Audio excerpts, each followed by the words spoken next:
cancer cutané, allergie au glutathion injectable, mycose.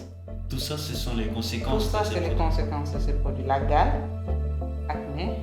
Et vergetures aussi. Vergetures. L'utilisation des crèmes éclaircissantes a atteint des proportions inquiétantes en Afrique de l'Ouest. C'est comme si on prenait toute la poubelle dans un autre pays et qu'on l'amène ici en Afrique. Et contrairement à ce qu'on pense, ce qu'on appelle ici le ressal ne concerne pas que les femmes. Il y a des hommes, si tu les vois, tu sais que ça, c'est pas leur teint naturel. Mais de plus en plus, ce qui est dramatique, les enfants. Certaines mères utilisent ces produits pour éclaircir la peau de leur enfant, pour harmoniser le teint dans la famille. Je suis à Dakar, au Sénégal, et je vais vous parler d'un phénomène qui a la peau dure.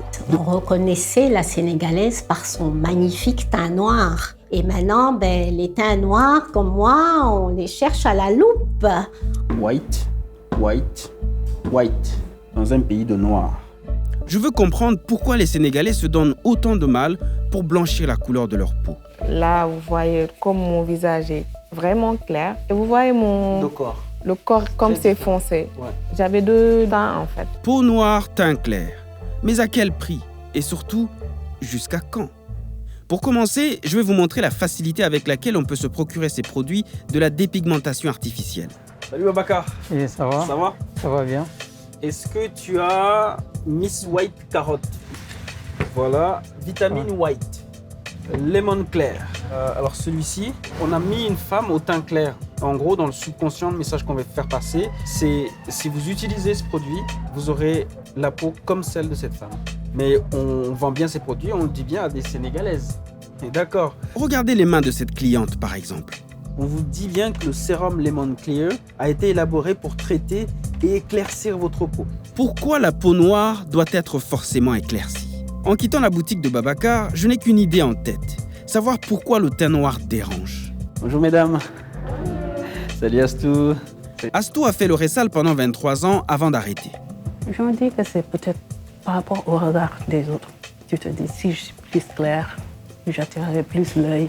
Aïta, elle aussi, est une ancienne utilisatrice de crème éclaircissante. Parce que j'avais une complexe en fait, parce que je ne me trouvais pas belle. J'avais un visage horrible. Ça c'est toi? Ça c'est moi. J'avais beaucoup de taches. Là, je commençais à mettre sur le corps. Il y a une plus grave et ça m'a donné plein de boutons et ça me grattait. Là, j'ai commencé à arrêter. Vous voyez? Le teint naturel qui revient. Plus, oui, mais j'avais des taches. Vous voyez les mains. Regarde le cou. Selon cette étude réalisée en 2004, plus de 52% de Sénégalaises utilisaient déjà des produits éclaircissants à cette époque. Parmi celles qui disaient qu'elles ne les utilisaient pas, 10% reconnaissaient tout de même les avoir utilisés dans le passé pendant une durée moyenne de 5 à 7 ans. Il y en a tellement autour de nous, ces femmes-là qui vont vers la dépigmentation. Aïcha Conté est docteure en pharmacie. Elle est aussi la fondatrice de Niara, un espace de bien-être pour faire la promotion des produits cosmétiques naturels et locaux. Elle s'interroge sur les causes profondes de ce phénomène. Est-ce que c'est pas quelque chose qui date, par exemple, de la colonisation, où à partir de cette période-là, tout ce qui était noir n'était pas bon, tout ce qui était noir était laid, tout ce qui était noir était à cacher? Est-ce qu'on ne nous a pas fait un lavage de cerveau pour nous faire comprendre que, ma foi, tout ce qui est blanc, tout ce qui est lisse, tout ce qui est clair, est ce qu'il y a de mieux sur Terre? Si tu vois, les clips, c'est les filles claires qu'on prend. Les publicités, d'habitude, c'est les filles claires. Est-ce que tu as l'impression que la société sénégalaise, les yeux des Sénégalais en particulier, sont attirés plus par leur femme qui a une peau claire? Et ça, c'est la réalité, en fait. Donc, on achète des produits, on continue, on devient clair, on continue. Vous avez des familles entières qui se décapent la peau. Et pourtant, Senghor a chanté la femme noire, femme nue, femme noire, vêtue de ta couleur de peau noire, etc. Mais Senghor avait une épouse blanche. Donc, y avait-il pas un paradoxe? Il y a des couples dans lesquels c'est le mari qui donne de l'argent à sa femme pour acheter ce genre de produit. Il y a des hommes, ils ne donnent même pas l'argent, c'est eux qui vont acheter pour amener pour toi. Incroyable. Pire, il y aurait de plus en plus d'hommes qui se décapent eux-mêmes la peau. Moi, j'en vois. Tu les vois, tu les connais d'avant, Tu les vois maintenant, tu sais qu'il a fait le réseau. Ça veut dire que même toi, tu ne savais pas, par exemple, ce qu'il y a dans cette bouteille. Même si tu regardais, tu ne peux pas savoir ce produit-là, qu'est-ce qu'il fait, qu'est-ce qu'il détruit. C'est après que tu vois les conséquences et puis c'est trop tard. Il y a de nombreuses femmes sénégalaises qui continuent encore d'utiliser ces produits et en réalité, elles ne savent pas à quel point c'est dangereux. Et pour le savoir, j'ai rendez-vous avec une dermatologue. Elle est ici au Sénégal une référence dans la lutte contre le ressal. J'ai ramené quelques produits avec moi.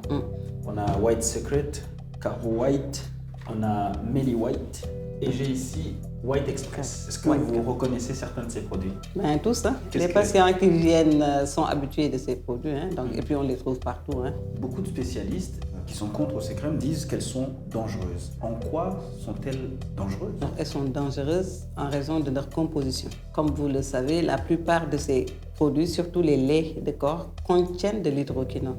Et quand ils contiennent de l'hydroquinone, non pas à visée thérapeutique, je répète, mais à visée cosmétique, à des quantités et pour une durée indéterminée, s'accompagne de toutes les toxicités qu'on peut retrouver avec l'hydroquinone. Ce produit est si dangereux qu'il a été interdit au Royaume-Uni, au Japon et dans les pays de l'Union européenne. Et pourtant... Les provenances, c'est l'Europe. Dans l'Europe, il y a la France, bien sûr, il y a l'Italie, il y a l'Espagne. Ici, au Sénégal, ces produits sont fabriqués, mais c'est sans commune mesure avec ce qui se fait à l'étranger. En Asie. Qu'est-ce qui arrive quand on applique ce genre de produit continuellement et régulièrement sur sa peau? Le but visé quand on applique ces produits, c'est de détruire la mélanine ou d'empêcher la synthèse de la mélanine.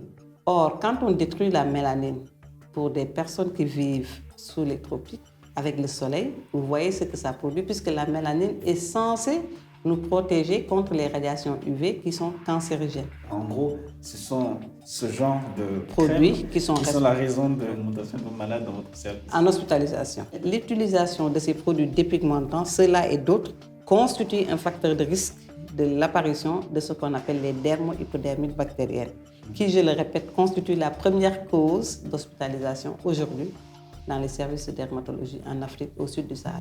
L'Afrique du Sud les a bannis depuis 1980.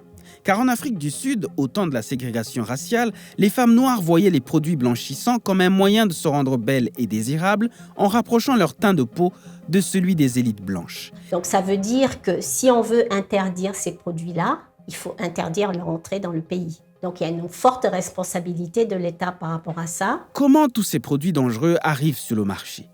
Aïcha Conté et Fatima Tali me mettent aussitôt sur une piste. Parce qu'ils rentrent au Sénégal normalement. Il faut savoir que 60% des crèmes éclaircissantes contiennent des produits dangereux. Mais la plupart de ces produits sont en fait des médicaments détournés de leur usage. Et c'est là le camouflage qui leur permet de contourner la loi. Ces produits sont considérés comme des cosmétiques par la douane. Et donc ne font pas l'objet de réglementation. Or, ce sont des médicaments à la base. Mais il y a un problème du coup sur la réglementation. Oui, il y a un problème sur la réglementation. En 2019, le gouvernement interdit toute publicité de ces produits dans les médias, mais pas les produits eux-mêmes. Pour comprendre pourquoi, je suis allé voir Mokhtar Samb, commissaire aux enquêtes économiques et chef de la division de la consommation et de la sécurité des consommateurs. Il m'explique que le Sénégal se base sur 2 lois pour appréhender, contrôler et inspecter les produits non alimentaires, dont les cosmétiques. La première loi, c'est la 6648. C'est une loi qui date de 1966. Vous conviendrez avec moi que c'est une loi qui a 50 ans, plus de 60 ans de durée de vie. Donc il est temps que cette loi soit révisée. Ici, un aspect particulier intéresse les enquêteurs. C'est la date de péremption. Donc, un produit peut être dangereux, mais si sa date de péremption et sa conservation sont bonnes, ça passe. Alors, nous sommes conscients des limites de cette loi-là et actuellement, nous sommes en train de réviser cette loi-là. La deuxième loi, c'est la 2021-25. Elle traite des prix et de la facturation. Donc, si ce produit-là a une facture, cela prouve que ce produit, s'il est importé, est de vente légale dans son pays d'origine. Et à partir de là, on laisse circuler ce produit. Alors, je schématise un peu.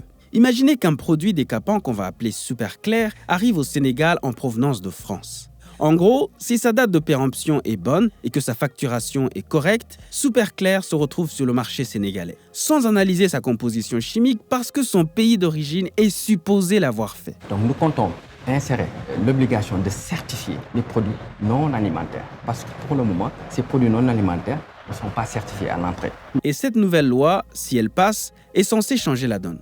Actuellement, l'Association sénégalaise de normalisation est en train d'élaborer une norme sur les produits cosmétiques et les produits éclaircissants. En attendant, les crèmes éclaircissantes continuent de faire des ravages. des industriels des pays du Nord gagnent beaucoup d'argent au détriment de la santé des populations. Or, l'Afrique a besoin de ces jeunes en bonne santé et pas des jeunes qui se détruisent. Jusqu'à quand va perdurer le complexe de la peau blanche? Les produits non alimentaires importés ne sont pas les seuls à menacer la santé des Sénégalais. Dans le prochain épisode, je scrute les produits alimentaires. Je suis ici dans un laboratoire et je vais essayer de comprendre ce qu'il y a dans ces produits. J'ai avec moi 500 grammes de lait Nido, un échantillon de 500 grammes de cube Maggi, un échantillon de 500 grammes de Nescafé. L'Union européenne ne considère pas ça comme du lait. Faux lait, cube et café du pauvre. La trinité magique de Nestlé. À suivre.